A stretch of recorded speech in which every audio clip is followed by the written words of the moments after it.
I'm Brittany, this is Hua Chung, and welcome to Gaywatch, where we watch gay things unless we read them.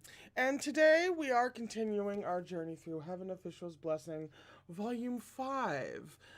We were right in the middle of a conversation between Pei Ming and Ling Wen when a third party entered, and then the chapter ended, and so did the stream. So we have no idea who has interrupted this conversation, but we will find out in short order today.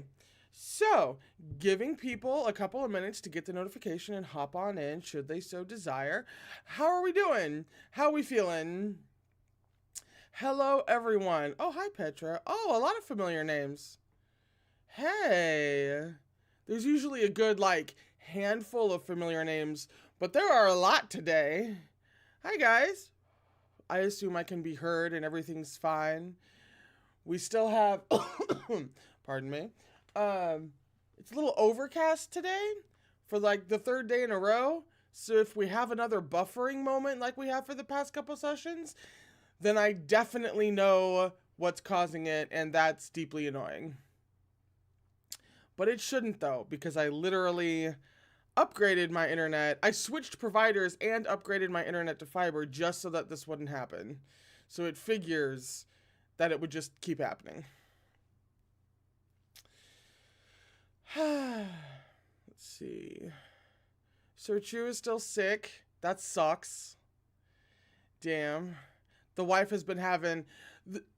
working for her with her job, with her warehouse job in the summer is murder because it's a warehouse job. So it's super hot. And she's running around all day, and she's very lethargic, and she kind of generally doesn't feel well for the whole summer. So she commiserates with anyone who's feeling under the weather, because summer's generally not a great time for her. Yes, Devil Judge has just come to Netflix, as it should. Everybody should see Devil Judge. If you haven't seen Devil Judge, it is required viewing for several reasons, not just the gay ones, but also the gay ones, you know? It's out now, and I could not possibly recommend it more. I'm writing a retelling of the damn thing, for God's sakes. So, if you're looking for someone who's not an absolutely rabid fan of the Devil Judge who will tell you to watch it at any given opportunity, that is not me. That is not me at all. Yeah, see? That's just the thing that Devil Judge fans have. They're very you must watch this. No, I won't tell you anything about it. Because you can't. Because literally everything is a spoiler. It's one of those shows... It's fantastic. With one of my favorite ships, period, end of story. Alrighty. See, that's the thing. I changed from Spectrum because they were full of crap as an internet service provider. So I am with somebody different now, and they have been treating me very, very well until these past couple of days when they've decided to drop the ball on streams. It may literally just be an overcast thing, which would suck because you can't do anything about that. So we are on page 189, chapter 81, called Why Not Shuli, Why Not Jingwen? Interesting. They do a really good job with these titles to where most of the time you could not predict what's going to happen throughout the chapter. How the title makes sense does not fall into place until the end of the chapter, and then you go back and look at it, and that's tricky. So hats off to them. So it gets your sense of what is that going before you even start the chapter. Of course, MXTX would pull that kind of bullshit. You know what I'm saying? Oh, I have a cough left over from asthma. Sometimes it flares up. That's why I constantly have tea by my side. It hasn't been too bad as of late, but every now and then, if it sounds like I'm hacking my head off, it's just the usual cough. Not a big deal. So, let us begin with who the hell is interrupting Pei Ming and Ling Wen. You know what I'm saying? Who is it? Damn it. All right. We usually go for about 2 hours and 50 pages. So from here, oh, I remembered to do it. So from here, 88, we're looking at about page 238 will be around where we stopped today, 238, 239. I'm going to write that number down because I am not going to remember that in 2 hours. Absolutely not. I'm not going to remember that in 10 minutes. Okay. Ooh, no. Got to pull that up so that I don't have so many versions of my face up here. But I can still see you. Okay. It was a man's voice, one that sounded very foreign. Even though Shi Lian knew that he couldn't be heard from the other end, he still hushed his voice. Someone's there. I don't know if he'll harm General Pei. We have to find where they are as soon as possible. The two on the other end seemed completely stunned by the newcomer, and it took a moment for Pei Ming to speak. Might I ask who my lord is? Why hide your face if you've gone this far? You should ask yourself that question, the voice said. They must have a grudge against you, Ling Wen said. Probably another ghost woman you ruined. That was kind of savage. Keep spouting drivel with your eyes wide open, why don't you?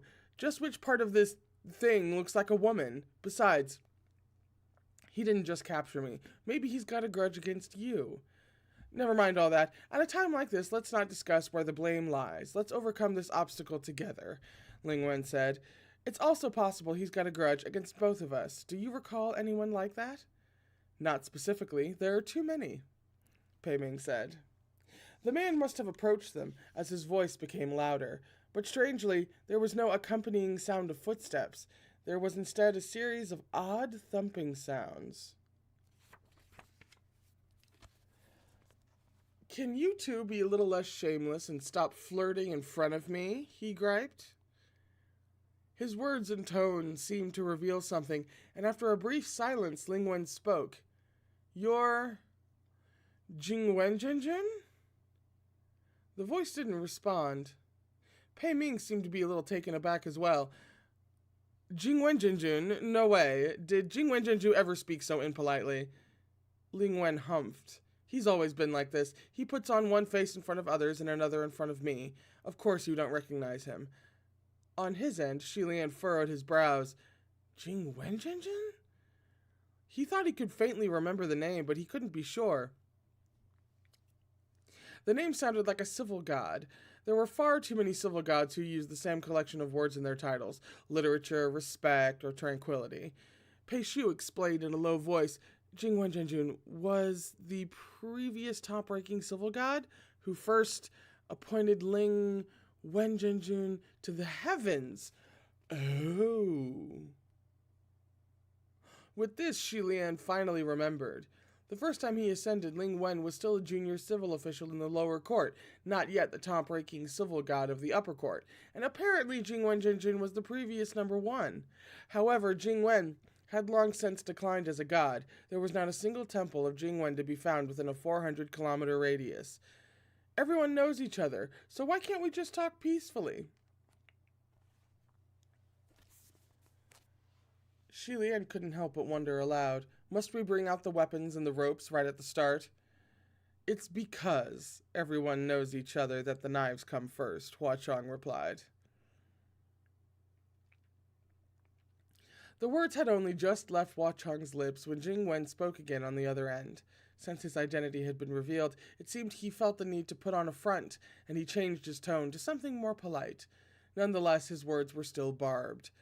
Nengong, weren't you pleased with being the top-ranking civil god in the upper court? Why did you break your golden bowl and come running here? Pei Ming piped up. You see, his grudge is against you. It's your fault I got dragged into this. General Pei, Jingwen continued, don't think that you're off the hook just because I'm seeking vengeance against Nangong. This wench insulted and harassed my worshippers and secretly desecrated my temples of Jingwen, adding fuel to the fire. But don't think I don't know who loaned her the martial officials who helped her. Don't you laugh either, Nangong, Jingwen continued, and to think I appointed you back then because I valued your talent. This is how you repay me? You ungrateful, venomous wench. I've waited for this day for too long. Shilian covered his forehead with his palm. The three tumors certainly live up to their name, each nastier than the last. Oh, shit. Unexpectedly, Ling Wen gave a flat reply. Jingwen Zhenjun, there's no one here but us right now, and you've had your say. Why keep up the act? Did you actually appoint me as a deputy official because you valued my talent? Others might not know what really happened, but I'm sure you remember the details. Just why did you appoint me, and do you recall how you treated me afterward? Shilian was growing more curious the longer he listened. What happened between Jingwen Zhenjun and Ling Wen? General Pei Jr., do you know the story behind this? Pei Shu was also listening intently. I'm sorry, I had yet to ascend at the time, so I don't know much. His broken sentences are probably beyond saving, Shilian thought. Hua Chong spoke up. Gaga, no need to ask others. Just ask me. Shilian was amazed. Senlong, you know about Heaven's past scandals, too? As it turned out, that was no exaggeration. When it came to the shady history and associated hearsay of every major heavenly official in the upper court, Hua Chong certainly did his homework. He nodded and told Shilian what he knew. The story was this. Jingwen and Lingwen were both civil gods born of the kingdom of Shuli. Jingwen was older than Lingwen by many centuries, and he had a deep foundation in the kingdom of Shuli. Originally, the two weren't supposed to cross paths. However, one year, the kingdom of Shuli conducted a ceremonial festival to revere and worship the civil gods. As part of the festival, there was a small contest. Young scholars were to compose anonymous essays that would be hung in the kingdom's largest civil god temple. At the time, the palace of Jingwen. The kingdom of Shuli itself was the subject, and the content of the essays was unrestricted. The compositions would be judged by the people, and the best of the bunch would be selected as the winner and afforded much commendation. At the time, Jingwen Zhenjun had descended to dally about the mortal realm, and on impulse he thought it'd be fun to transform into a scholar and join the contest. With an easy swing of his brush, he wrote a jaunty, elegant piece, singing praises of the glory of the kingdom of Shuli. He was quite confident that his composition would stand out from the crowd and take first place. He imagined that if he revealed his true form once the results of the contest were revealed, showing all onlookers that the winner was actually a clone of Jingwen Zhenjun, surely his story would be passed down as a beautiful tale for future generations. If things had turned out that way, it would have been a happy ending. However, the results were far more awkward. After the ceremony ended and the ranking board was revealed, the winner was not Jingwen's Ode to Shuli, but a piece of critical political discourse entitled Need Not Shuli. This turn of events might have been awkward, but the bystanders did find it rather interesting.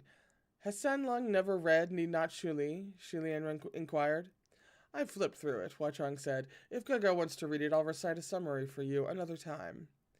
No, it's okay, Shilian said hurriedly. I imagine it must have been very well written, if it defeated the already ascended Jingwen Zhenjun. It's not bad, but it wasn't groundbreaking, Hua Chong commented. It's just that the political situation in the kingdom of Shuli wasn't great at the time. The people were full of complaints, so a piece like that matched their tastes. Essays like Ode to Shuli were rampant, and people were tired of them. When comparing the two, naturally, Need Not Shuli won. Shilian gave a light nod. There is no such thing as number one in literature. It's all subjective. A win like that wouldn't really matter, especially if the content wasn't even similar. Correct, Hua Chong said. Jingwen thought so too, at first. The people of Shuli looked everywhere for the author of Need Not Shuli, but of course no one claimed it. Who would dare claim such a piece? Those who were greedy for fame and came forward with false claims of authorship were all quickly exposed. Soon, government officers took notice, and the top-ranking essay was removed from the festival. Jingwen Zhenjun wasn't too pleased with the results of the contest and sniffed at them, but after a few months he'd forgotten about the whole thing. The tragedy was that after a few months, shocking news spread among the civil gods in the upper court.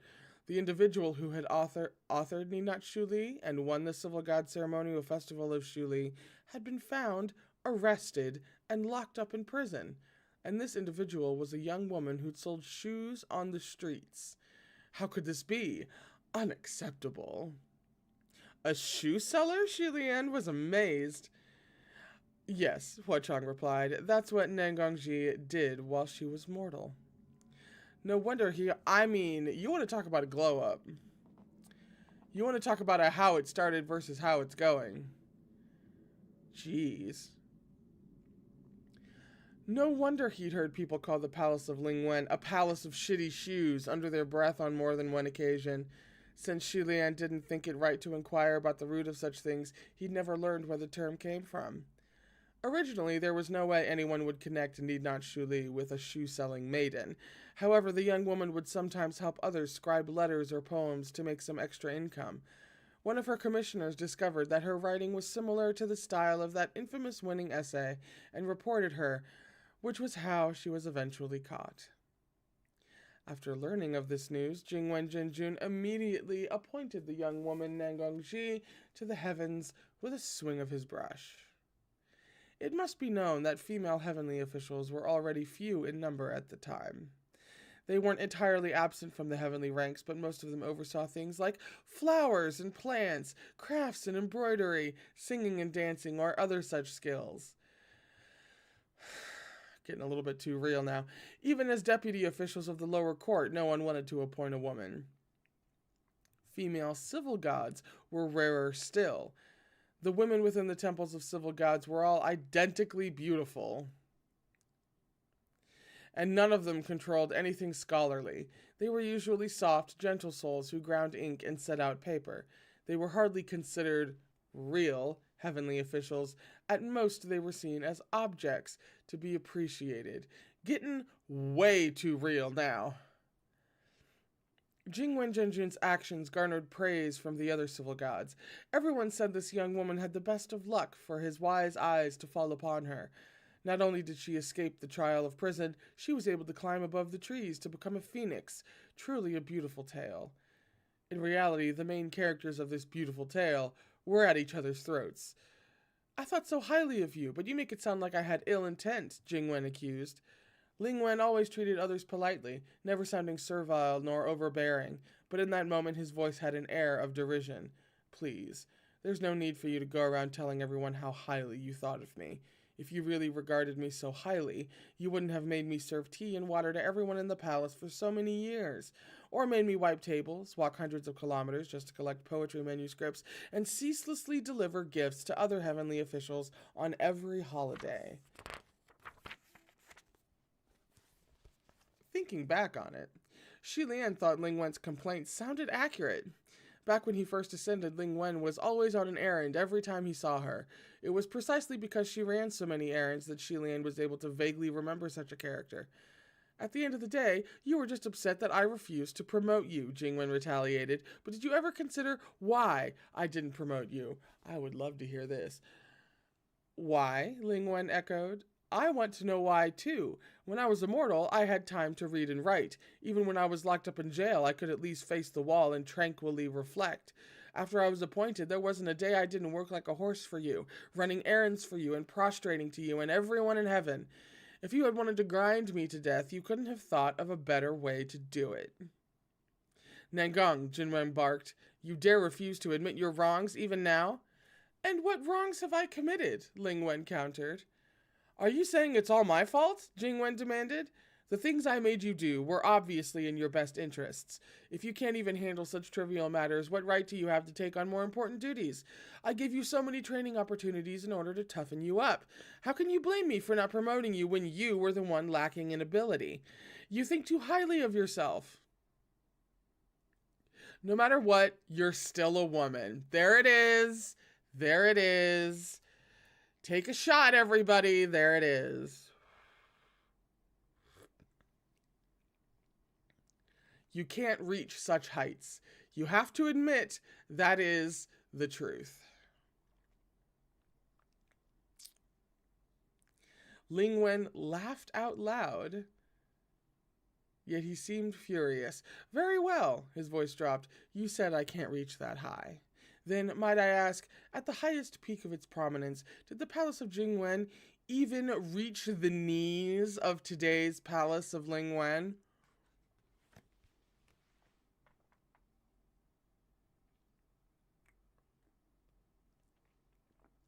I am just a fly on the wall in this conversation. I know nothing. I'm just over here eavesdropping. Shi Lian could smell the roiling brew of their past resentment growing thicker, and he didn't think he could let them keep talking much longer. With no other choice, he employed a very brutish method. He punched the ground with a powerful fist. A large crater formed with him at the center, accompanied by a massive boom. Hua Chong instantly understood what he wanted to do. Gaga! Shi Lian flapped his hand to disperse the dust in the air and coughed a few times. This is the most direct way. I'll take care of this side. Sen Lang, you and General Pei Jr. go lie down over there. He'd initially wanted Hua Chong and Pei Shu to try the other direction, but in their current states he wasn't sure they were capable. But Hua Chong was hardly going to listen to him and laze around willingly. He positioned himself opposite Shi Lian's chosen direction, summoned a Ming, and plunged the blade into the ground. This strike and Shi Lian's fist both created the same effect. The pair took turns producing huge noise after huge noise, moving farther and farther away from each other as they went. After pounding a few times, Shi Lian stopped to listen, but Pei Ming and Ling Wen didn't react. It looked like they hadn't heard the booming sounds he was creating. As for Jing Wen, Ling Wen had clearly hit him where it hurt. He sneered as the mask of politeness was ripped off, and he returned to the sharp, sour tone he had employed when calling them a nasty couple. Nangongji, don't get cocky just because you've had a taste of success, you little rat. If it wasn't for me appointing you to the heavens, who knows how many men you would have bore spawn for in jail. Oh, shit. The gloves have come off of this conversation. Whew. Now, that comment was quite ungentlemanly, and Shi Lian's hand almost slipped. Even Pei Ming couldn't listen anymore. You were once a civil god. Have a little class. See, Nangong, Jing Wen accused. See how your good lover is shielding you? General Pei, who are you to accuse me of being classless? In your mind, who isn't my lover? Ling Wen spat. You're looking for retribution? Then let's talk retribution. Shi Lian had leapt quite a distance by now. He once again slammed the ground, and this time Jing Wen's alarmed voice sounded on the other end of the silver butterfly. What's that noise? Shi Lian cheered inwardly. He was headed in the right direction. Pei Ming and Ling Wen both heard too. Did someone start fighting up above? Pei Ming hesitantly wondered. This time Shi Lian dashed for several meters and landed an even stronger thunderous punch. It's closer now, Pei Ming exclaimed. What destructive power! It came from right above us. He'd found the spot. Shi Lian didn't throw another punch. Instead, he pulled out Feng Xin and thrust the sword downward. The aura of the sword erupted, and the ground rumbled as it caved in.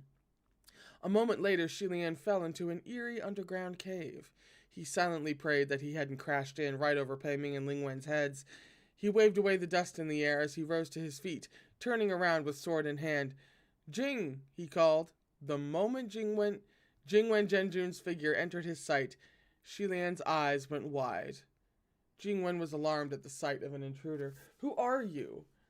But the one questioning Shi Lian wasn't actually a man. It was a stone statue of a man, extremely coarsely made, its body bare but wrapped with cloth. It was bizarre and completely absurd. No wonder there was no sound of footsteps when he walked, only strange thumping sounds. No wonder when Pei Ming and Ling Wen saw him, they were both shocked. And no wonder Pei Ming and Ling Wen was spouting drivel with eyes wide open, because this thing looked absolutely nothing like a female ghost. Pei Ming and Ling Wen were both tied up with what looked like scrolls. They were in Jing Wen's clutches and unable to move. Shi Lian finally snapped out of it. Me? Jing Wen asked, You're the Crown Prince of Shenlei? Shi Lian was taken aback. Huh? You actually recognize me? Well, that's truly... But it wasn't really that strange. Shi Lian's first ascension was an earth-shattering event. He might not have known every upper court heavenly official, but every one of them knew him. And even now it was the same. He didn't remember Jing Wen's original appearance whatsoever, but Jing Wen still remembered him. Of course, your highness's journey of godhood had such ups and downs it'd be difficult not to recognize you. Shi Lian felt oddly touched. I'm honored, but how did you turn into... How did I turn into this? Jing Wen finished for him. Shi Lian cleared his throat softly and nodded, feeling that his question was a bit impolite. However, Jing Wen used this chance to start ranting again. It's all thanks to that wench Nangong Ji. When the palace of Jing Wen declined, my spiritual powers grew progressively weaker, and then she added insult to injury by hunting me down and trying to kill me. In order to survive, I had absolutely no choice but to possess this stone statue. I wasn't that bad compared to you, Ling Wen said. You would order me to stay in the palace of Jing Wen until midnight, then turn around and tell everyone I stayed behind until late to entice you. Words murder without form. I was much nicer, responding with blatant violence.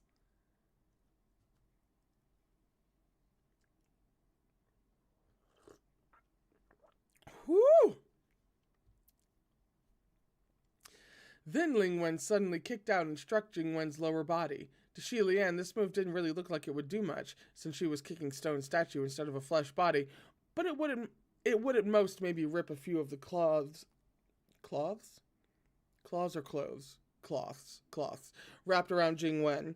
Yet unexpectedly, Jing Wen let out a tragic wail, like he really had been kicked in the gonads, and he hastily covered his lower half. You know, it's what he deserves. However, it was too late.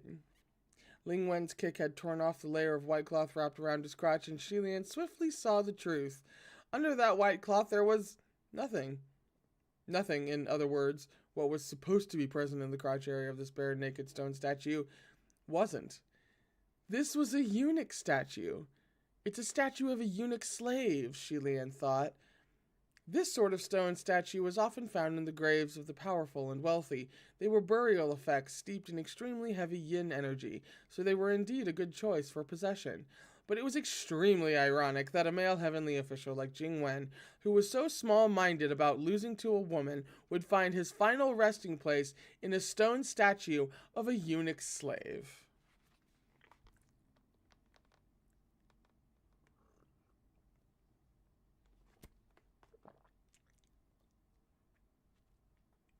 Ling Wen burst out laughing. And here I was wondering why you were so worked up. So this is why. You said I can't reach that high? Well, I can't wait to see how high you can reach in your current state. I can't help but think that that was a veiled...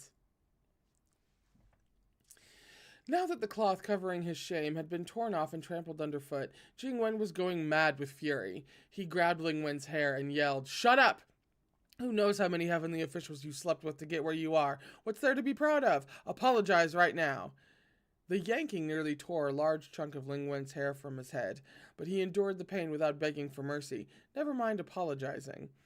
"Are you really a civil god?" Pei Ming commented with disgust. "Such a lack of character and culture. Even shrews on the streets act better than you." Shi Lian only silently cried his grievances, scared that Jing Wen would strangle the two to death on a whim. However, he couldn't help but call out a "Hey!" to gain his attention and raised his hand. "Please calm down, Jing Wen Zhenjun. It actually makes no difference whether you have that or not. Really, it's true." Jing Wen had Ling Wen in one hand and the other covering his groin. "Lies!" he roared. "It makes no difference. Why don't you get rid of yours and see?" "It's true, believe me," Shi Lian said earnestly. "Even though I have that, I may not as well have it at all, because I'm that." He once again sacrificed himself, offering his own person as proof. Hearing this, Jing Wen calmed down a bit. "You're what?" "Oh, we got some nice art. Okay, hang on. Just that. You understand," Shi Lian said, "and even if I have it, I never use it. Yet. Actually, all such things are mere worldly possessions when it comes to male heavenly officials, or female heavenly officials, or other heavenly officials. Hey! We love a shout out to non-binary. It's nothing to be so preoccupied with. Jing Wen cut him off. If you don't think it matters, why don't you chop yours off to prove it? Hua Chang suddenly apparates out of nowhere. That was me. Jing Wen cut him off. If you don't... Shi Lian was flummoxed into silence. Didn't you say it makes no difference? Jing Wen pressed. Hypocrite, you're obviously reluctant to lose it, so don't you use that bullshit to cajole me. I'm no youngin' who'll repent in tears just because you've given me a couple candies, but it's fine if you don't chop yours off. I'll chop off his instead. He gestured toward Pei Ming, who stood there dumbfounded. What the fuck? Well, this was a disaster. While there were plenty of people out there who wanted to cut off General Ping's thing, Shi Lian hardly wanted Jing Wen to get his way. Jing Wen Jinjun, he said hastily, it was wrong for Ling Wen to bully you after your decline, but if you bullied her too, you're technically even. There's no need to go to such extremes. As he tried to talk him into distraction, he secretly released Roye, and it slithered behind Jing Wen like a snake. Even? It's not that simple, Jing Wen countered. But now you've reminded me that there's something I need to grill that wench on. Nengong, did you play a part in the fall of Shu Li? Jing Wen was a civil god. Oh, wait, actually, before I... no. Jing Wen was a civil god who the kingdom of Shu Li had placed on the holy altar, which meant that Shu Li was his foundation. If his foundation was destroyed, he would of course be affected and potentially go into decline. Thus, it was reasonable for Jing Wen to suspect Ling Wen. And now for the art. Hang on. It's a really great, like, badass, grab an earth kind of thing. Yeah. Intimidating as shit. Also beautiful as shit. All this art, I swear.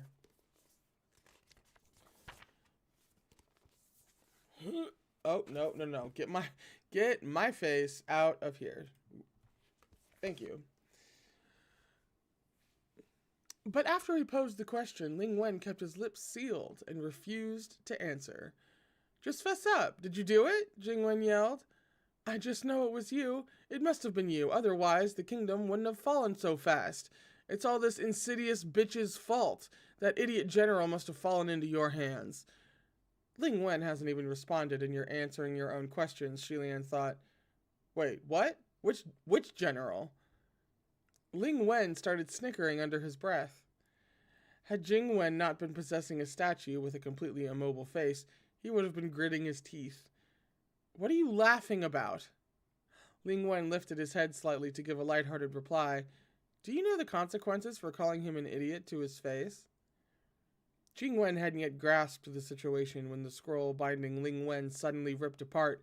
Amidst the whirling shreds, a hand emerged from within Ling Wen's black sleeves and seized Jing Wen by the head. Jing Wen hadn't had the chance to speak a word before he was subdued. A crack appeared upon his coarsely hewn face, and then another. With 3 cracking sounds, his entire body shattered. As for Ling Wen, he had broken free of his bonds and stood in place, enveloped by streams of black qi that emanated from within. A pile of crumbled stone lay at his feet. It turned out the ancient kingdom in the legend of the Brocade Immortal was Shu Li, and Bai Jing was also a citizen of that land. Shi Lian was just organizing his thoughts when he heard Pei Ming, who was still tightly bound by the scroll, speak up. Ling Wen, stop. Ling Wen had turned around and was stalking toward him, step by step. Remembering that Ling Wen had told Pei Ming that the Brocade Immortal really didn't like him, Shi Lian thought, oh no, is he gonna kill him? Ling Wen tried to appease him as he walked.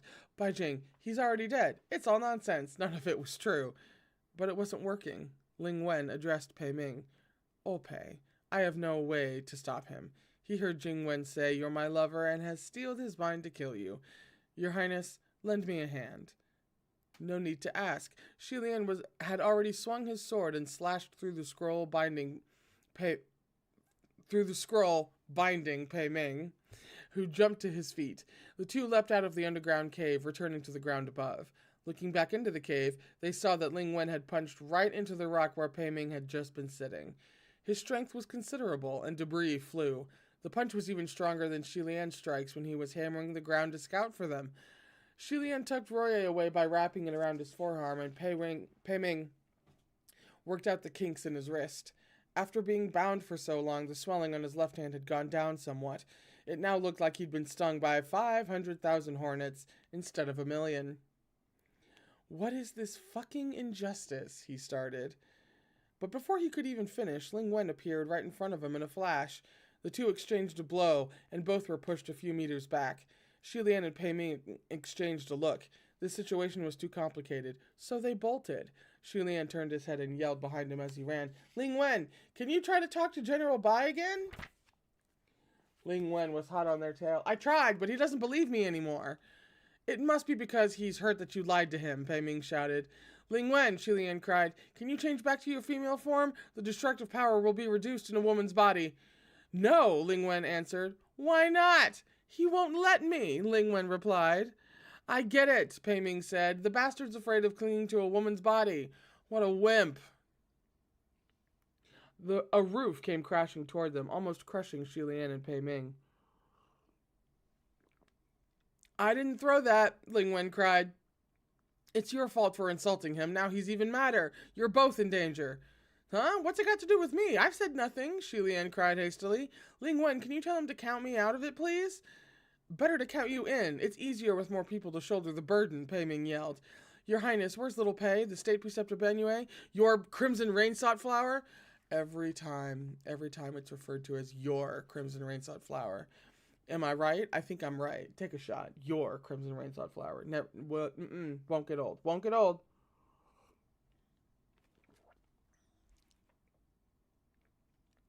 Don't count on them showing up. Really? Really? Sweetie. "They went in the other direction to search for you two," Shi Lian yelled back. "We've already covered 12 kilometers. Run first, talk later. He's absorbed over 1,000 nefarious creatures. It wouldn't be smart to face him head on right now." Yet unexpectedly, just as the words left his lips, his feet went light as his entire body was hoisted up. And not just him. Pei Ming was caught too. As he looked around, he realized they'd both been captured by a large net and were now hanging in the air. Ah, shit. What an unexpected disaster. The net must have been made of some special material, and bare hands couldn't rip it apart. 100 or 200 ferocious, savage-faced ghosts and Yao jumped out from the woods all around them, clapping in joy. Not exactly the heroic saving rescue thing that I was imagining, but you can't win every time. We get close with Hua Chong, but we can't win every time. Caught them. How many is this now? This trap is so good. Let's see what we caught. How many heads? They had paid no attention to the road they'd followed during their panicked escape, and in a moment of carelessness, they had fallen into a trap set by these third-rate minions. Shi Lian reached for Feng Xin to slash through the net, but when he found his back empty, he realized that Feng Xin had fallen from his grip when he was yanked up. Ling Wen had already chased them to the net, and Feng Xin lay at his feet. The mob of little minions hadn't yet realized what had approached, and they were overjoyed. Another one! Ling Wen raised his hands, and 2 balls of black ghost fire ignited in his palms. He looked up to address Shi Lian and Pei Ming. "You two, this really isn't up to me." Shi Lian puffed a breath. "Ling Wen, can I ask what will happen if we're hit by those? Last time I used ghost fires that big, I was attacking His Highness Qi Ying. He was injured, but it wasn't too bad. He could still hop around and run." It sounded like the damage wouldn't be severe. Even if they were hit, their injuries wouldn't be too dire. Shi Lian and Pei Ming both sighed in relief. Oh, thank goodness. But as soon as he said that, the ghost fire in Ling Wen's hand suddenly erupted to 10 times its original size into 2 giant pillars of flame blazing to the skies. Shi Lian was speechless.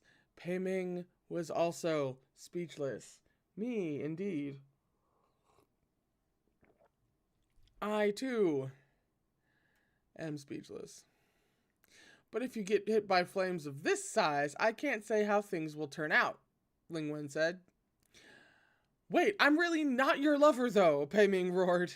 I know that, but it doesn't matter if we're the only ones who believe it, Ling Wen exclaimed. The nefarious creatures were startled by the blazing ghost fires, and they quickly drew their weapons. They shouted with arrogant indignation as they circled Ling Wen.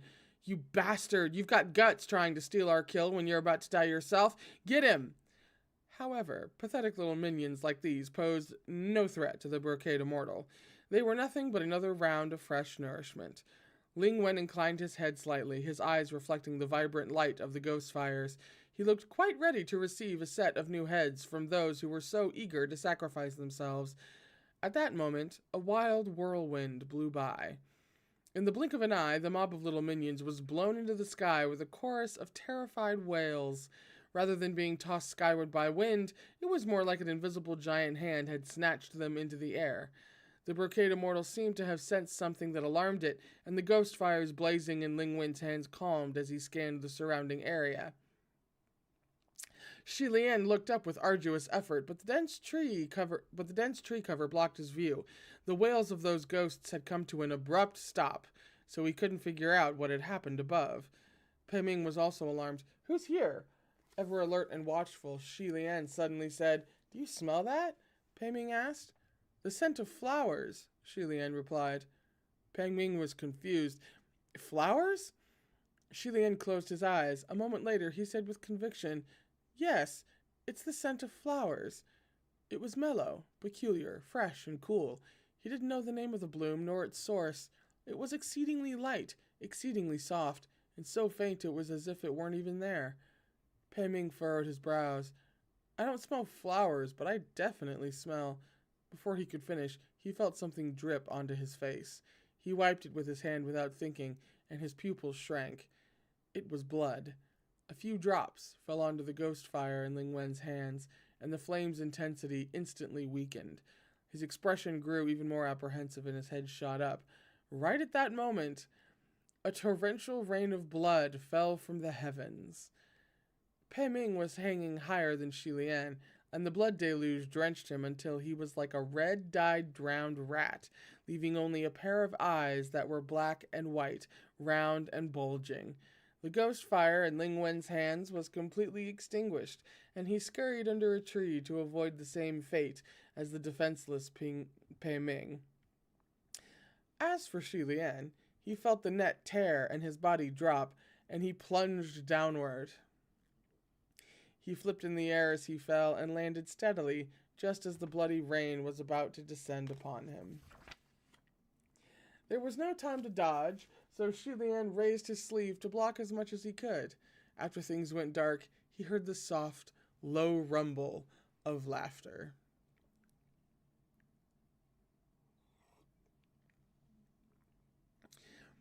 The air was awash in the mysterious, alluring fragrance of blossoms. Shi Lian lifted his head and looked up. He didn't feel any raindrops hitting his face. Instead, something soft gently brushed past him. He reached out and caught it. Looking down, the thing that had quietly fluttered into the heart of his palm was a small, vibrant, red flower petal. He looked up once more, and his breath hitched. He couldn't believe it. The bloody rain that had darkened the sky had been transformed into a shower of fluttering flower petals. There was no need to guess who had come. Shi Lian curled his fingers to clutch the flower petal as the name blurted from his lips. Sen Lung! He turned around and saw that Ling Wen had fallen soundlessly to the ground. A tall, slender young man stood there, chuckling softly. With hair of raven black and robes of crimson red, he could be none other than Huacheng. Blossoms fell like blood. Blood danced like petals on the wind. His face was as spirited and handsome as the first time they met, and his eye was bright and lively. He languidly sheathed that long, slender silver scimitar and spoke with a deep voice. Your Highness, I'm back.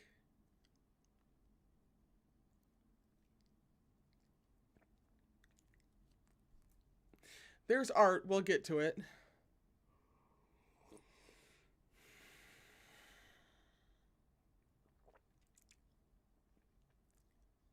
You know, I had just said, literally 2 seconds ago that, you can't win them all. There are going to be a lot of times when it's Hua Chang who swoops in to rescue his precious Shilian, but it's not going to be like every time, right?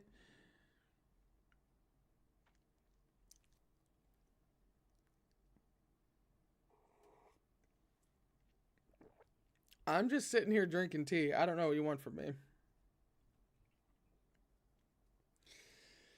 Also, the art. The art. The art. Hang on. Hang on. Hang on. Look at this ridiculousness. Look at that. He's not even back to like full adult feral form yet. Now he's like early 20s. He's the Senlong that we met in volume 1, right? And yet he has still fucking arrived. With a Ming right on his waist. Oh. Eh. And the butterflies. That's just... No. No, no. No, no, no. No, no. I'm guessing that's the end of a chapter. It was. Hang on, let me get my face out of here. Is that his true form? Because it said... Hang on. It said... It literally said it's the Senlong when they first... Oh, when they first met. Sorry. My mistake. This makes it even better. My mistake. They said first met and I went to the cart. I don't know why I didn't go right to the wedding, obviously. I went to the cart. Who knows why? Who could say? But now I'm even more devastated. Now I'm going to need 7 to 10 business days to contemplate this, because that's not fair. That's not fair. That's deeply unfair. You can't do that to me. No.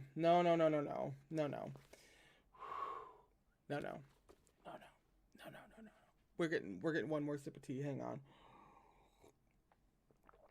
Jesus Christ. You can't just do that. We're on page 213.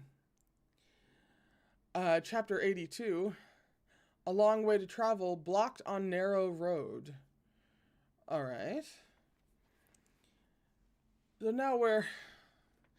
Sorry, I can't believe that I thought it was him, but it's actually... So I'm just reimagining that whole thing with the... That's deeply offensive. That's not fair.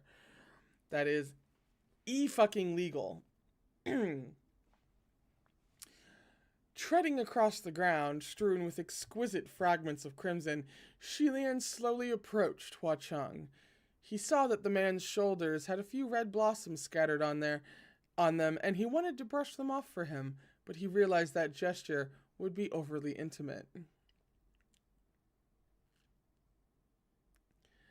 So he forced down the urge and tucked his arms behind his back, smiling. Not only can you call forth blood rain, you can also make a flower shower. I didn't know that. How fun. Hua Chang walked toward him wearing a smile, easily dusting the petals from his shoulders. This was something spontaneous, a trick I only came up with today. Originally, it was going to be the usual blood rain, but then it occurred to me that Gaga was present, and wouldn't Gaga blame me if I drenched him? So I held back at the last moment and transformed it into flowers. I'm glad you found it fun. I can't handle him being, like, fully back, okay? I don't know why. I'm just not handling this well. I can't fucking do this. I can't.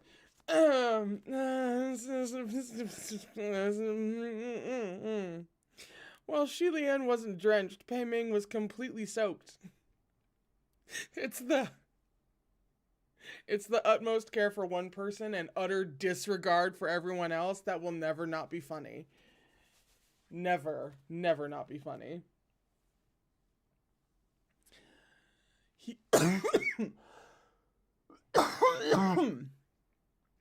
He called out from high in the air, "Excuse me, you two, let me down, won't you?" A few silver butterflies fluttered upward and slashed the net with their shimmering wings, allowing Pei Ming to finally break free and land steadily on the ground. Shi Lian looked down and saw a silver butterfly resting on Ling Wen's back between his shoulder blades. Senlong, Ling Wen and the Brocade Immortal are both okay, right? They're fine, Hua Chong said. I've only temporarily put them to sleep. Shi Lian was amazed. The Brocade Immortal was going berserk, but you managed to subdue it so quickly. Hua Chong raised his brows. It was fine. For some reason, it didn't seem to want to fight me. Shi Lian hummed. That's true. When you put it on before, it didn't do anything to you. It even showed itself. Pei Ming walked over. Save the chit-chat for later, you two. Aren't you going to peel that robe off him first? Wouldn't that be inappropriate? Shi Lian said. Pei Ming didn't seem to think anything of it. He's in his male form right now, so what's there to be embarrassed about? His hands moved as he spoke, but just as they touched Ling Wen's collar, it was like something jabbed him hard. His expression dropped and he yanked his hands back. They were covered in blood. This robe, it bites! Only then did Hua Chong lazily explain, the Brocade Immortal won't let Ling Wen go. You won't be able to take it off of him. Pei Ming looked at his bloodied hands. If something like this happens again, will my Lord Ghost King please warn me sooner? General Pei. Oh, General Pei, it's not that he didn't want to warn you. Your hands move too fast, Shi Lian said evenly. Hua Chong snickered. That's it exactly. Their will remained strong even after being wounded. And the three headed back the way they came. Someone had to carry the male Ling Wen, and Pei Ming took up the responsibility without a word. Pei Shu and Ben Yue were waiting in the same small town as before. The group reconvened near the holy temple of Wuyang, and Pei Shu strode over to greet them when he saw them return. General, Your Highness, the mural in that temple has disappeared. Pei Ming was carrying Ling Wen in one arm while the other hand slicked back his blood-soaked hair. What mural? Ben Yue's eyes widened at the sight of Pei Ming covered in deep red. Shi Lian gave Pei Ming a brief account and went back into the temple with Pei Shu to investigate. Sure enough, the wall from earlier was now exactly the same as the other three burnt ones. It was as if the mural had never existed. Hua Chong dropped his hand from the wall. The mural was created by magic. Shi Lian nodded. Perhaps the one who left it had reason to fear its discovery and didn't dare leave it for too long. Ben Yue was hesitant for a long time, but eventually mustered up enough courage to ask Pei Ming, Are you okay? Pei Ming gave her a look and began to bluff. Why don't you ask your snakes if I'm okay, since they bit me? Pei Shu opened his mouth to defend her, but he wasn't sure whether he should go against Pei Ming. Ben Yue's eyes widened even further, and she mumbled as she tried to argue. But a scorpion snake bite doesn't fester in the whole body like this. Pei Ming raised his left hand that bore the bite mark and waved it in front of her, proving that he had indeed been bitten. This ironclad proof was as solid as a mountain, and Ben Yue could only apologize. I'm sorry. Pei Shu couldn't watch anymore and patted her shoulder. Don't take it to heart. This wasn't caused by the bite of your snakes. Shi Lian couldn't watch anymore either, so he spoke up in exasperation. General Pei, can you not tease little girls at a time like this? But that was the very source of Pei Ming's life. He used his spiritual powers to cleanse himself of all the blood and grime, and his face was glowing again as he laughed out loud. Aren't little girls made for teasing? Besides, what little girl? The state preceptor of Ben Yue is how many centuries old now? Still worried she might get embarrassed? No one wanted to talk to him anymore. While Pei Shu's broken sentences hadn't healed, he could now move normally, so he took over the task of carrying Ling Wen. The group of them passed through the small town and continued down toward the next layer of Mount Tonglu. A day later, the group reached a small valley. There were steep, tall mountains with rocky bluffs on either side and a path in between. Only when they arrived did Ling Wen finally, groggily, wake.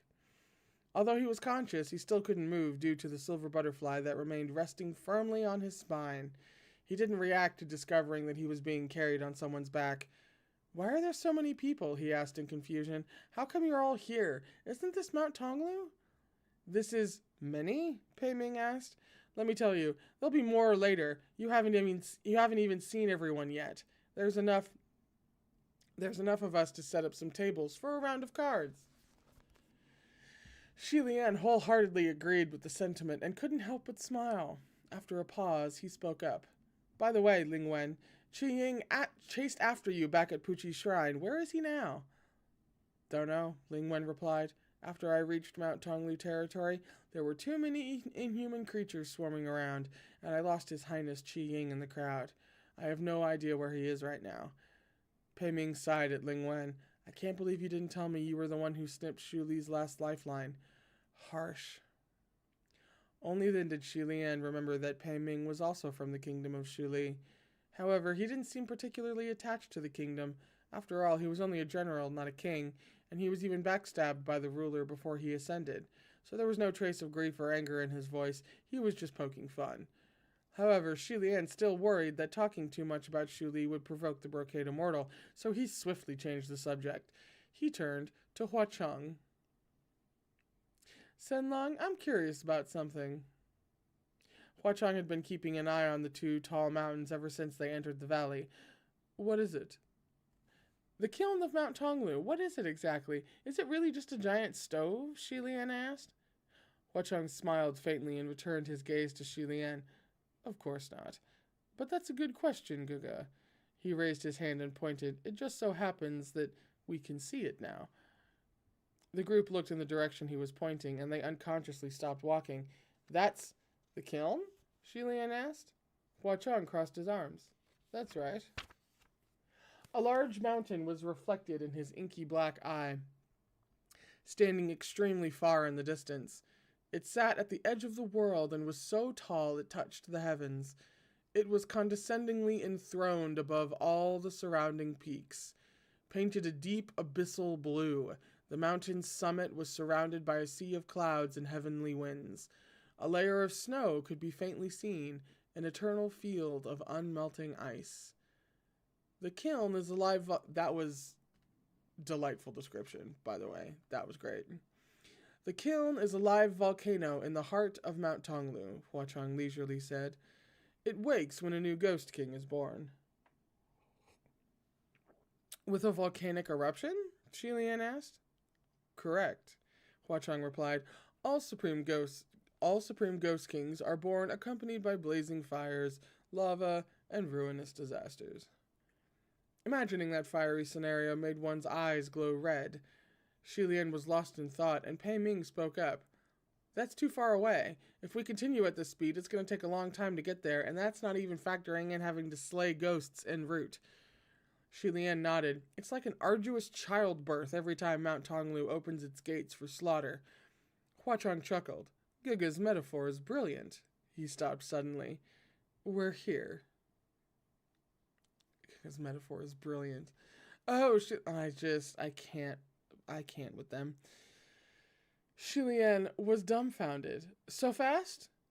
Not at the kiln, Hua Cheng explained. We've come to a holy Wuyong temple. Sure enough, there was a large temple in the center of the valley ahead, the building listing to one side. This was the second holy Wuyong temple they had come across. Shi Lian was perplexed. He almost wanted to rub his eyes. Is that temple real? He couldn't help the question slipping out. In fact, almost everyone doubted that it was real. It seemed so out of place. Again, with the out-of-place buildings in terrible You know what she did? You know, and I bet this is what she did. She did it once. She did it once at the beginning of all of this, where an odd building shouldn't be there, and then it was a house of horrors. She did that once so that for the rest of the goddamn, at least couple of volumes, if not the entire series, you're side-eyeing any building that doesn't quite look like it should be there. Because she hasn't done it again. If that's what she did, I require words with this woman. As I entirely lose my place. There we go. It shouldn't have been built somewhere like this. Who had ever seen a temple or shrine constructed in such a narrow valley, smack dab in the middle of a small mountain road? What was this crappy feng shui? Even if its construction was an act of obstinance, or if the temple had to be built in this location no matter what, it should at least have been placed off to the side. But this holy Wuyang temple was bluntly constructed right in the middle of the valley road, like a brainless little tyrant brazenly blocking the mountain path. Brainless little tyrant. She's begging me to think that Qirong is in here. Pei Ming lowered his voice. Where there is abnormality, there is evil. Everyone, be careful. See? Ling Wen was leaning heavily. I mean, obviously in a general sense, I don't agree with that. But like, when we're talking about this kind of bullshit, yes. Ling Wen was leaning heavily on Pei Shu's shoulder and arduously lifted his head. Everyone, if you don't want to go inside, you can just leap and run across the cliffs. But Shilian responded, no, we have to go in and see if there are any murals. Don't worry, Guga, Hua Chong said. Go inside if you want to. It's fine. For some reason, since Hua Chong was the one assuring them, everyone relaxed, and the group resumed their approach. Nothing odd happened while they walked, nor when they reached the entrance. As they passed through the temple doors and entered the great hall, they found that, sure enough, the walls inside this temple were that same blackened color from the aftermath of a blaze. With a light scratch, a small fragment of hardened material fell from the wall, just like in the previous temple. Shilian was tense and alert at first, but he relaxed a bit once he was sure there wasn't anything hiding in the darkness. Let's do this.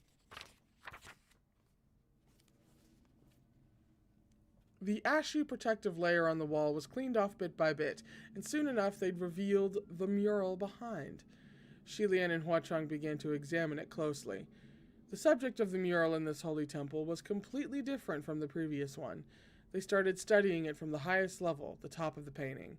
A white-clad young man sat poised upon a jade divan, his face quietly handsome, the crown prince of Wuyang. His eyes were shut tight, and judging from his posture, he seemed to be meditating. However, he wasn't tranquil. The brow of this highness, the crown prince, was deeply furrowed, and there were even a few drops of cold sweat dripping down his forehead. Surrounding him were 4 individuals, their expressions heavy with concern. They were the 4 guardians. They were the 4 guardian deputies that served under the crown prince as pictured in the previous mural. Their accessories and attire were exactly the same as in the other painting.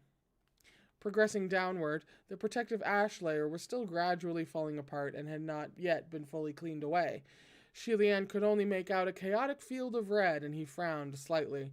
That's odd. He reached out and lightly touched the wall, puzzled. Was this mural poorly kept? Although he couldn't tell what the mural was depicting, he could see that this spread of lines and colors was blurry and hazy, like it was fading away, trapped behind a veil of mist. But if this mural was created by magic, how could it deteriorate like a normal painting? Hua Chong also observed it intently, knitting his brows. Let's give it another minute. The two exchanged glances. Once the burnt, black, hardened material was thoroughly cleaned away and the mural was laid bare, they took a few steps back and stood side by side to look. The full mural was reflected in Shilian's eyes. His breathing stopped and he felt chills. He wondered out loud in shock. Is this hell? No, it's the mortal realm, Hua Chong said darkly. It was indeed the mortal realm. The painting was packed with houses, dense forests, and crowds of humans, but they were all submerged in a vast, endless sea of flames and flowing lava. The haze of red that Shilian had seen earlier was the color of fire. The houses and trees were ablaze, the people's bodies were alight with flames. They were screaming. Those twisted faces were drawn so realistically that Shilian could almost hear their wails in his ears. At the center of the painting there was a vibrant red mountain. It looked like a giant kiln glowing red with heat, absolutely horrifying. Fire and lava spewed from that volcano. The meaning of this mural is, a volcanic eruption brought down the kingdom of Wuyang? Shilian pondered. Yes and no, Hua Chong said. It dawned on Shilian. That isn't completely right, because this is a dream. The mortal realm's tragedy, portrayed at the bottom of the mural, was likely a depiction of a dream once had by the Crown Prince of Wuyang.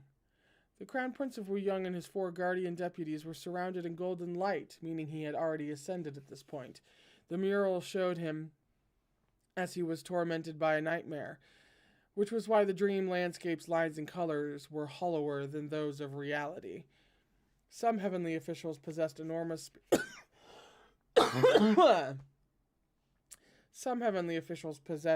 spiritual might and abnormally incredible talents. Seeing even the smallest omen was enough to let them peek into the future. In other words, they could have prophetic dreams. Had the dream of this Highness the Crown Prince become reality? Was this how the kingdom of Wuyang fell? Humming for a moment, Shilian remarked, "Someone must want to tell us something. The story in this mural seems like a continuation of the previous one. I think the closer we get to the kiln, the more questions will be answered." Ling Wen was watching something outside the windows and spoke up just then. "Everyone, I need to ask you something. Isn't this strange?" "What is?" Pei Ming asked. "I'm not sure if I remember wrong, but were those 2 mountain bluffs always so close?" Everyone looked out the window. When they had entered, the mountain bluff outside was about 3 meters away, but now it was extremely close, as if it was going to press into them at any moment. Shilian was about to go outside to check, but then he heard a series of odd cracking and creaking sounds, like earth and trees being disturbed or bricks and stones under pressure. Now everyone had noticed. What's going on? The bricks under their feet were quivering. The ceiling above their heads was shaking. 1 piece, 2 pieces, chunks of debris and clouds of dust began to fall. An earthquake? Pei Ming wondered. Only a moment after he spoke, the walls began to crack and wrinkle from the pressure. "It's not an earthquake," Shilian exclaimed. "It's..." The mountain bluffs on either side were pressing into the holy temple of Wuyang that sat in between. There was no time to explain. "Run!" he shouted. See, this is why you don't go into...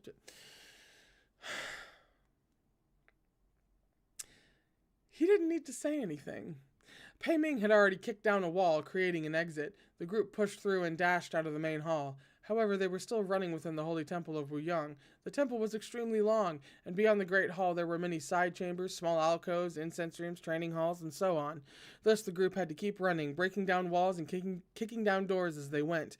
At times like these, a martial god's typical way of getting things done really shined, but they had only crossed through 2 short halls when a giant boulder, half the size of a man, crashed through the roof and fell heavily at Shilian's feet. Huge boulders were tumbling down the mountain bluffs on either side. The rumbling noises were endless as more and more rocks fell from the sky. The big ones were as large as water vats and collapsed massive chunks of the building's ceiling. The small ones were the size of human heads, but they also fell with astonishing force as they dropped from high in the sky. Fortunately, there was still one last bit of ceiling hanging in there, and everyone's considerable physical prowess allowed them to dodge in time. Only Hua Chang was at ease. As Shilian ran and dodged, he heard him beckon him to his side. "Gaga, you want to come here?" He turned his head to look. Hua Chang was following closely behind him, his steps so steady it was like he was flying. He was holding a red umbrella he had produced from who knew where, and was grinning at Shilian from underneath it. The falling rocks were crashing hard on the surface of the umbrella, but Hua Chang held the handle steady with just one hand. On his hot guy shit. Again. No! There's art. No. Shilian quickly took cover under his umbrella. Whew, that was close. Thank goodness for you, Senlong. Hua Chang flashed a smile and very thoughtfully tilted the umbrella more to Shilian's side. Come closer.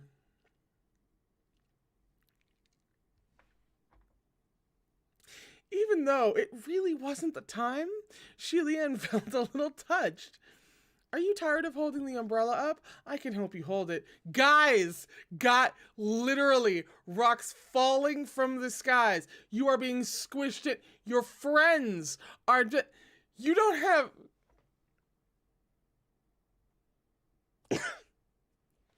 We'll get to the art. We'll get there.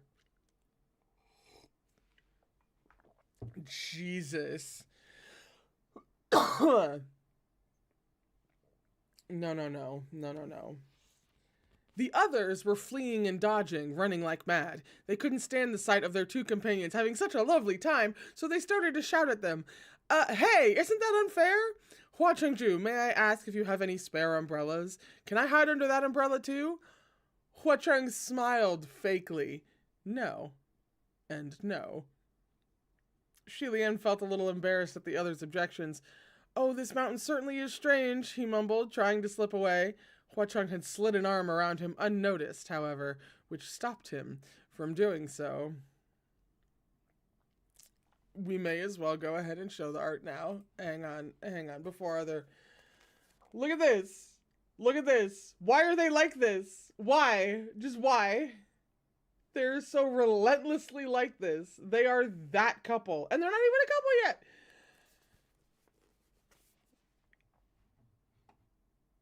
I'm not talking to them. This is... no. Gaga is correct. This mountain certainly is strange. Strange in the spiritual sense, he explained leisurely. There are 3 large mountains near Mount Tonglu, called Old Age, Sickness, and Death. They can move as they will within Mount Tonglu's perimeter, but they're otherwise no different from normal mountains. This is why some take them as landmarks of Mount Tonglu. Falling rocks continued crashing violently around them, but there was nothing but peace and harmony under the umbrella.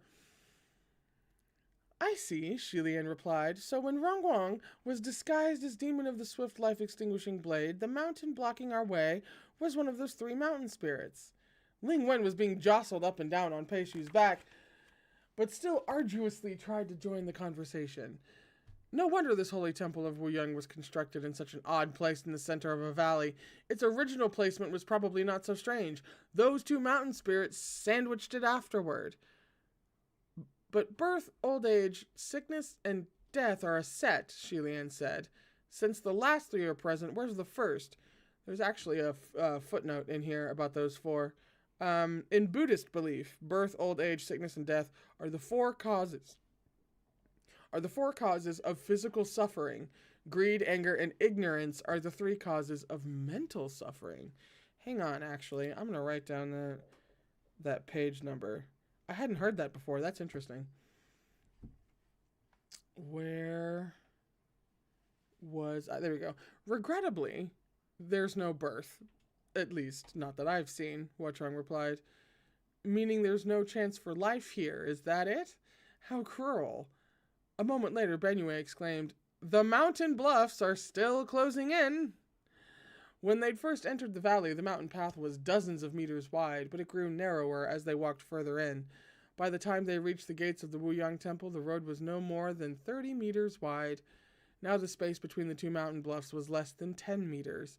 The building and walls were cracking and bending from the pressure. Since the holy temple of Wuyang was made of stone beams and other such solid construction materials, it acted as a wedge between the 2 mountains as they pushed closer. But they might not last for much longer. We can't go forward or backward, so let's break through the roof and go up, Pei Ming yelled. The shower of rocks is nothing. Just knock them to pieces. We can't, Shi Lian exclaimed. Right now, there's a temple wedged between the mountain spirits. If we go upward, what if they manage to hit us? We'll be squished and killed. During their exchange, the sides began to push closer even faster, rumbling and quaking. The space they were in was now less than 6 meters across. Ling Wen was still immobile, and he couldn't help but cry out. Everyone, please come up with something more quickly. If not, can you release me so that I can take my own measures? I don't want to get squished or killed, thank you. Fire was burning their behinds, but ideas didn't come so easily. As the space shrank to only the length of a person, Pei Ming suddenly gave a loud shout and leapt sideways. His arms pushed against the mountain on the left and his legs against the one on the right. He used his entire person to become a wedge, bracing himself sideways between the 2 large mountains. Even if I'm going to get squished, I don't want to get squished by these fucking things. I'll hold them back for now. You guys hurry and think of something. Everyone was stunned by his deed. Ling Wen arduously gave him a thumbs up. Oh, Pei, what a man. Pei Ming forced out a reply through clenched teeth. You're welcome. There was no need to describe the strength of a martial god. The two mountain bluffs were still trying to press closer, but Pei Ming's tactic had halted their movement and forced a stalemate. However, Pei Ming was exerting all the spiritual power he possessed and would surely not last long. As Shi Lian rapidly spun his wheels, trying to come up with a way to escape, the two mountain spirits were slowly gaining the upper hand and forcing Pei Ming's knees to bend.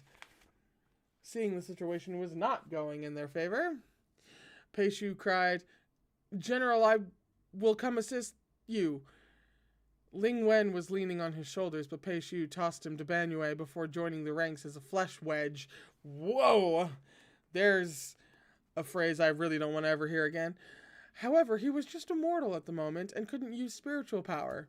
The Brocade Immortal on Ling Wen could have been useful, but the person himself was too much of a risk. Releasing him might add oil to the flame, or be like stepping on a venomous snake after falling into a nest of jackals. Banyue put Ling Wen down. Me too. She had the body of a little girl, and her limbs were nowhere near as long as grown men's. Too short to wedge herself between the walls, she instead clapped her palms onto Pei Shu's back and transferred her spiritual power to him. Their combined power exploded, making their faces turn red and veins bulge on their skin. As for Hua Chong, whose powers were the strongest in the group, he watched without the slightest hint of concern as he twirled the red umbrella in his hand. Suddenly, Shi Lian pounded his fist into his palm and cried out, "I've got it! I've got it! I've got it! I've got it!" He had an idea. "Since going forward, backward, or upward won't work, we'll go downward," Shi Lian said. "Let's dig a hole and hide for now." Ling Wen instantly latched on. "A good idea. Will you please start on it right now? And please, hurry," Pei Ming choked through gritted teeth. Okay. Shi Lian was already stabbing crazily at the ground with Feng Xin to drill a pit. Sand and earth was flying all over the place. Beside him, Hua Chong held the umbrella over Shi Lian's head. Not only wasn't he helping, he was coaxing him to stop. "Gaga, stop digging. Sit down and rest." No one could take it anymore, and they cried, "Hua Chong Ju!" What? Hua Chong said. Ling Wen lay on the ground in a heap. "Hua Chong Ju, you and His Highness are here as well. If you have any tricks or ideas, won't you contribute? None of us want to be crushed into pancakes after all." He didn't voice the following words that no one dared say, "And if you don't have any ideas, can you please go be a flesh wedge too?" I really didn't want to repeat that phrase. Although Shi Lian was anxious, he still trusted Hua Chong instinctively. As he kept digging, he asked, "Senlong, you have a plan, don't you?" Hua Chong chuckled. "Gaga just has to wait. You don't need to do anything. It'll be fine in a moment." Fire was scorching their behinds, and they couldn't help but feel the burn, even though they knew Hua Chong must have a plan. Ling Wen was about to say more when Shi Lian suddenly voiced a question. "What's that noise?" Amidst the loud rumbling of falling boulders came another strange sound, and it was approaching them rapidly. It was incredibly fast and coming closer and closer. Shi Lian thought the sound seemed familiar, like he'd heard it somewhere before, and he stopped his mad digging. Could it be? A spot beside his feet caved in as the words left his lips, revealing a black hole that was big enough for two people to drop in. The head of a shovel peeked from the depths of the hole, reflecting a bright white light. It was the Earthmaster shovel. The shovel peeked up for a moment, but then quickly withdrew back into the hole. "A little late, but at least he made it," Hua Chong commented. "Let's go." Without another word, Shi Lian picked up Ling Wen and threw him down the hole, then did the same with Banyue and Pei Shu. Then Pei Ming. With the wedges bracing the walls gone, the mountain spirits began moving much faster. Amidst the sounds of scratching and quaking, Hua Chong circled his arm around Shi Lian's waist and held him tight. "Let's go, quick." With Shi Lian in his arms, he jumped into that hole. Shi Lian was plunged into darkness.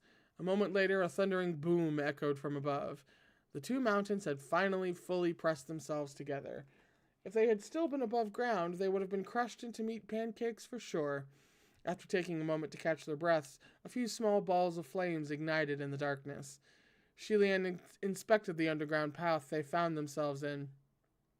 It was neither wide nor narrow, and was neat and orderly, as expected of a path dug by the Earthmaster shovel. The ones who had dropped in first were sprawled on the ground, panting slightly. Hua Chong released Shi Lian's waist, and Shi Lian dropped the arm that had unconsciously gripped Hua Chong's shoulder. He turned his gaze to the black-clad man holding the shovel. That man was also panting, leaning against the shovel and wiping away cold sweat. Shilian took a few steps closer, inspecting him closely. He looked like a neat and tidy young man, and somewhat handsome, maybe a 7 out of 10. Wow, Shilian. But his looks didn't have much personality to them. He seemed like the sort of person who had very little presence. Shilian approached him, and the black-clad man looked up. Your Highness. But before he finished, Shilian had already seized his wrist. Where's Lord Windmaster? The black-clad man was shocked. I don't know. Shilian huffed a sigh, then said sternly, My Lord Blackwater, why keep up the act? Your revenge is none of my business, but Lord Windmaster was once your friend, and he never committed a crime or harmed a soul. So I hope... Ling Wen interrupted. Blackwater? Your Highness, why do you think he's Blackwater? Their faces are different. Shilian looked back and replied doubtfully, Because he's holding the Earthmaster's shovel. Besides, don't we all know the key to a good disguise? That face is so ordinary, it wouldn't be noticed in a crowd at all. It must be fake. God, I hope it is at this point, because if it's not, Shilian is about to swallow his foot. As discussed previously, the first rule of disguise is to make the face as plain as possible, and the black-clad young man before them was in perfect compliance. Even if one stared at his face for an hour or more, they would completely forget his appearance by the next morning. There was no doubt this face was a fake. However, a moment later, the black-clad young man said, I'm sorry, Your Highness, but this is just how I look, the young man replied. Huachong walked over and cleared his throat lightly. Gaga, this really isn't Blackwater. Pardon? That wasn't said out loud. This is his real appearance, Huachong said. So, this was a true, natural-born pedestrian face. You know, I suppose if you spend all your time looking at someone like Huachong, you know... Shilian slapped his forehead with his palm, then quickly pressed his hands together in prayer and bowed in an apology. I'm sorry. He'd been so certain of his theory, he'd bluntly told the man to his face that he was so plain he was completely unnoticeable. It couldn't be helped, that face really was the model for a perfect disguise. The black-clad young man also felt extremely awkward, and he waved off the apology. Don't worry, it's nothing, I'm already used to it. Your Highness Yin Yu, thank goodness for your assistance, Ling Wen said. Upon hearing that name, Shilian blinked. It was only then that he realized the young man's voice was a little familiar. He must have heard it a few times before. His eyes moved downward to look at the young man's wrist. While it was covered by his sleeve, Shilian was sure that it bore a black, cursed shackle. Pei Ming also rose to his feet to double-check the black-clad young man's identity. His Highness Yin Yu? Well, I'll be. I didn't think we'd run into you here. What are you? Yin Yu scratched the tip of his nose with his finger and returned the greeting. Ling Wen Zhenchun, General Pei Jr. Suddenly, a voice humphed. Yin Yu? You're that Yin Yu? The one who was thoroughly and miserably defeated by his own Shidi? The heavenly official's expression stiffened, but that voice continued. I gotta say, aren't you a little too pathetic? Banishment aside, I can't believe you turned your back on heaven and become a ghost's errand boy just like that. Compared to Tuan Yu Zhen, you really did badly to think you're his Shixiang. The voice was coming from Rong Guang, who was imprisoned inside the pot. Pei Shu stuck on a talisman to shut him up. Whether he was serving Junwu or Huachongju, Yin Yu was a petty official regardless. There was functionally no difference. Still, being in the same room as his former heavenly colleagues now that he had become a ghost officer was like a constable turned thief getting caught in the act by old comrades. The awkwardness in the air was stifling. No one knew what to say, so Yin Yu could only turn around silently and continue digging the path with the Earthmaster shovel. The group continued onward as the path was dug. Pei Ming still had his friend's brother on his mind. Since Hua Chunju managed to get the Earthmaster shovel, does this mean the two Ghost Kings communicate with each other? When I asked His Highness before, His Highness excused my lord by stating he wasn't close with Blackwater Demon Xuan and certainly didn't know his whereabouts. If it's possible, will you please give Demon Xuan a shout? Ask him to please release Qing Xuan if he hasn't killed him yet. You're mistaken, Hua Chong replied. I don't know Blackwater's whereabouts. Then where did the shovel come from? I found it on the ground, Hua Chong said. So he would unapologetically admit to nothing. But what could be done about that? No one could do anything to him, and everyone was depending on him in their current circumstances. Pei Ming could only snort. All right, fine. Hua Chengju sure was lucky to come across a spiritual device so easily. Ling Wen was being carried on Pei Shu's back and said, out of habit, that shovel belongs to a heavenly official of the upper court. Will Hua Chengju return? Before he finished, he realized he was no longer part of the upper court, so there was no need to collect debts on its behalf. He shut up. Shi Lian rubbed his forehead, wondering whether he should ask after the matter in secret, when Hua Chong spoke softly in a voice only he could hear. Blackwater really did digit. After he stopped disguising himself as the Earthmaster, he tossed the shovel away in Ghost City and fled. I thought it might be useful, so before we entered Mount Tonglu territory, I sent someone to collect it. I see, Shi Lian replied, and here I thought I might uncover Lord Windmaster's whereabouts. The shovel is perfect for dealing with the mountain spirits, though. Sanlang really does think of everything and makes perfect plans. I only thought of it because I had a rough time when I was chased by those mountain spirits, that's all, Hua Chong replied. Shi Lian couldn't help but imagine Hua Chong at Mount Tonglu for the first time, charging through obstacles like a novice. Just then, a few tiny balls of silver lit up the darkness. It was the shimmering wraith butterflies acting as lights. Shi Lian held his palm under a small silver butterfly and looked upward. Just what are these mountain spirits? Why do they attack us?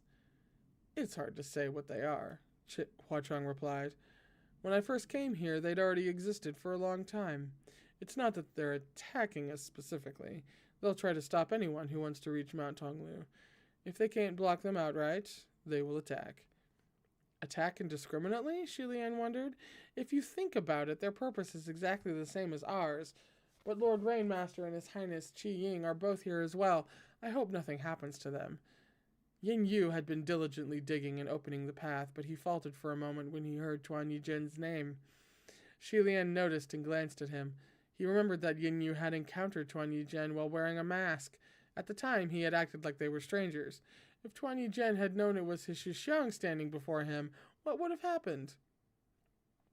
Ling Wen raised his head with difficulty. Your Highness Yin Yu, have you seen His Highness Qi Ying? He's come to my palace of Ling Wen many times to ask for my help in searching for you. Yin Yu was stumped for a moment before he stammered a reply. Really? Yes, Ling Wen said. When you first descended, he came almost every day. Then, since there was never any news, he came once every 3 days, then once every month. Until recently, he'd come at least once a year. He always felt there was a misunderstanding between you two about the Brocade Immortal affair, and he wanted to hear your side of the story so he could help you explain it to the others. But there was never any sign of you, nor any word. Yin Yu fell silent. He heaved a sigh before focusing on digging with renewed vigor. He doesn't want to talk about it anymore, Shi Lian thought. Ling Wen was perceptive enough to see this too, so he didn't say anything more and allowed Yin Yu to concentrate on digging. It was some time later when Yin Yu finally spoke again. Chengju, Your Highness, we've already dug 15 kilometers. Do we continue? The Earthmaster shovel worked as fast as the wind, tearing through the ground as if it were cutting tofu, and leaving not a single mound of loose earth behind. And since their group ran like they were fleeing, they moved even faster than they'd managed above ground. Surprisingly, they had covered 15 kilometers in the blink of an eye.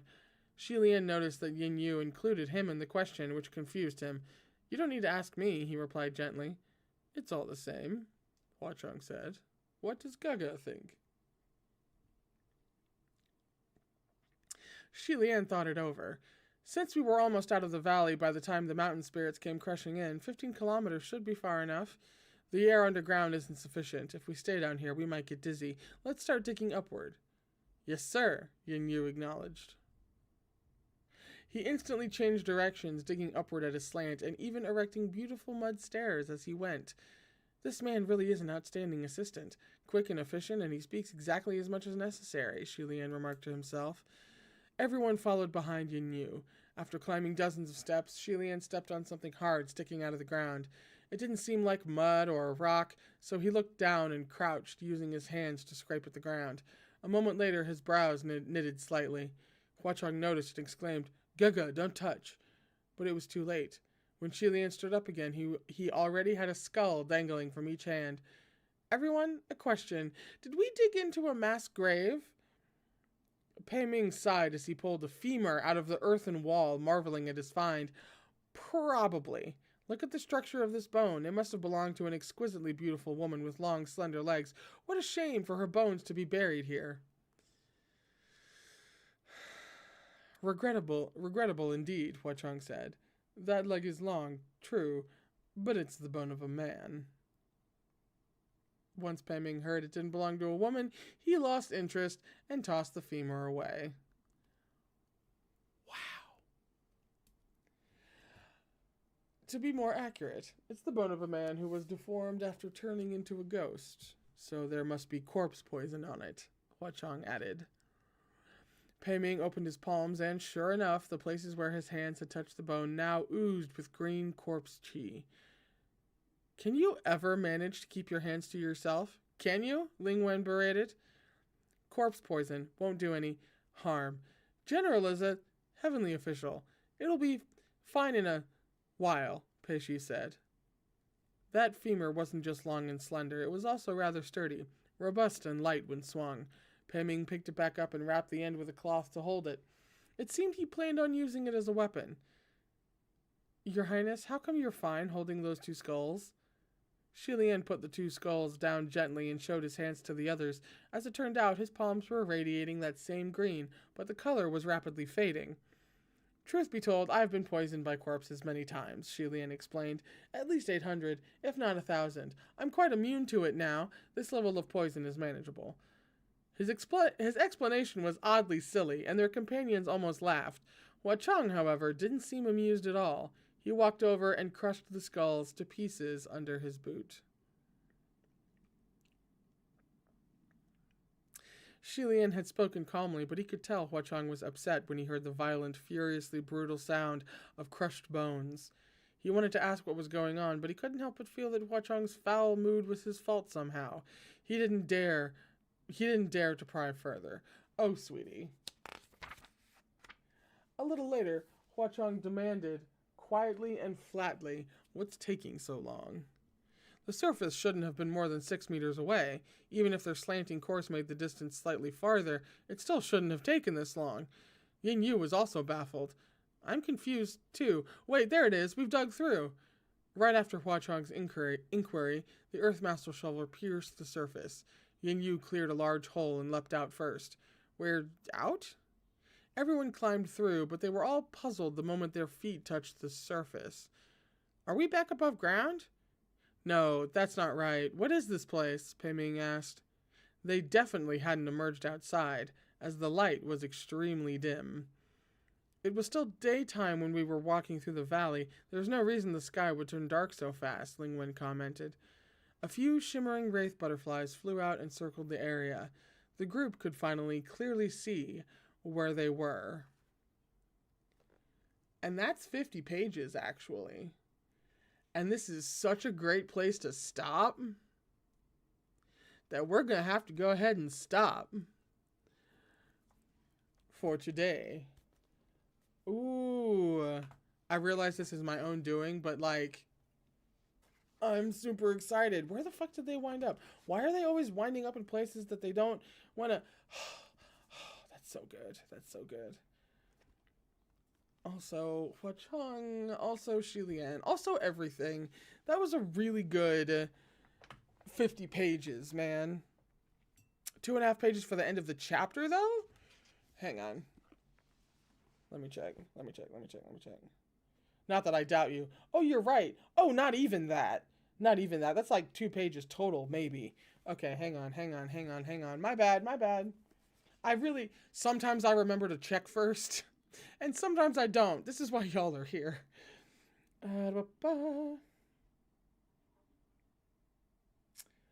It was an enormous cave, empty and spacious. The domed ceiling was extremely high and wide and looked like an ink-black night sky. They were surrounded by countless smaller caves, each of which led in a different direction. Shilian was amazed. Is this place man-made or naturally formed? Hua Chong took a glance, his arms crossed. It's natural.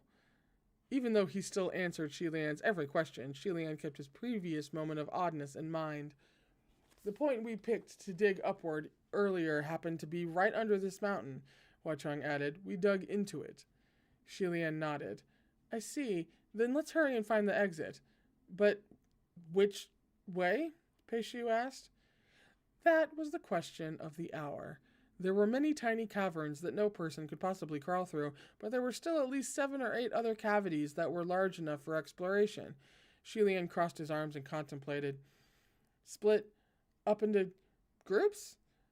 It's the fastest way, Peishu said. Shilian dropped his arms. No, splitting up is the worst thing we could do right now. If there's anything hiding in the shadows, it'd be too easy to ambush us. I'd rather take our time finding the right path than divide our power. Exactly. Shilian would win at Dungeons & Dragons. Pei Ming wielded his new femur weapon. He seemed addicted to swinging it, and he spoke as he swung. Then we'll stick together. Let's try this way first. Thus, the group picked a path and followed it together. Huachong and Shilian took the lead. After walking in silence for a while, Shilian ventured in a whisper, Senlong? Huachong had long since stopped showing any sign of upset, and he answered, Does Gaga have a question? Shilian couldn't bring himself to ask if he had been angry earlier, so he replied offhandedly, No, it's nothing, just this tunnel is so winding and twisted, like intestines. I'm a little dizzy. Do you want to take a break? Huachong instantly replied. He didn't sound like he was joking at all. No need, Shilian hurriedly said. Behind them, Pei Ming piped up. Did I hear that right? Your Highness, you get dizzy from a little walking? Shilian was a bit embarrassed by what he'd said, and he felt like he was forcing conversation, so he pretended he didn't hear Pei Ming's comment.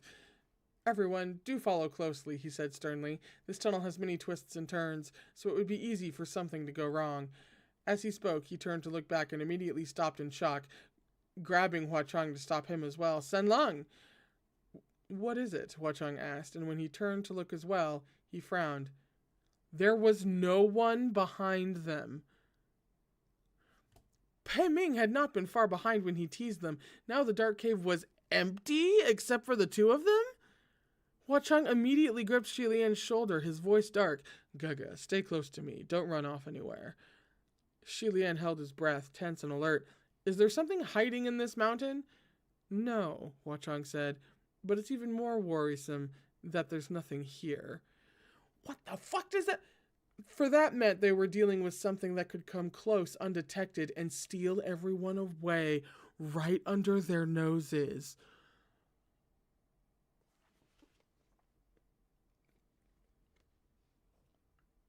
That's creepy as shit.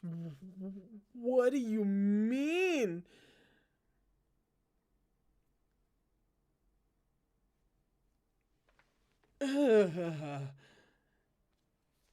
That's the end of the chapter. 240, page 240.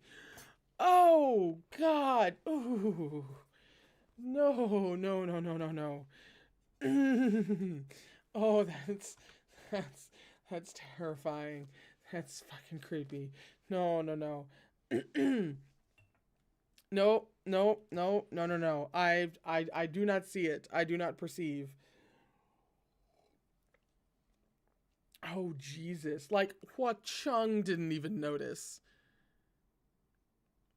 Oh, I can't think about it. Okay. Oh. Yeah, now they've split the party against their will. Now they're just split anyway. That's even fucking worse. Oh, God. Whew. So, that's it. That's it for today's Heaven Official's Blessing. We'll be back next Tuesday and Thursday. I'm almost certain that just things go back to normal next week, and it's Tuesday and Thursday. If it's not, then if it's anything deviating from the standard, then I'll make a community post about it, either on Sunday or Monday. But off the top of my head, I'm pretty sure we're just back to normal, because One Piece will be done by then. God, here's hoping. So this is it. Until next Tuesday. We have to sit here until next Tuesday. Okay. Sure. With the creep factor. All right. I hope you guys had a good time. I had a wonderful time, even though, things at the very end. Um, and we'll figure out what the hell it is next time. So you guys have a wonderful end of your day, beginning of your day, middle of your day. Who knows? We have a lot of international people here. We've never heard of time zones. We have no idea what they are. So you have a great time until you have to sleep. Again, whatever that means for you. And I will see you on Tuesday. You have a lovely weekend. Thank you so much for joining in. This is a fucking blast as always. This is a really great volume. And we'll see what the hell we're up against on Tuesday, alrighty? Please take care of yourselves. And I will see you in a few days.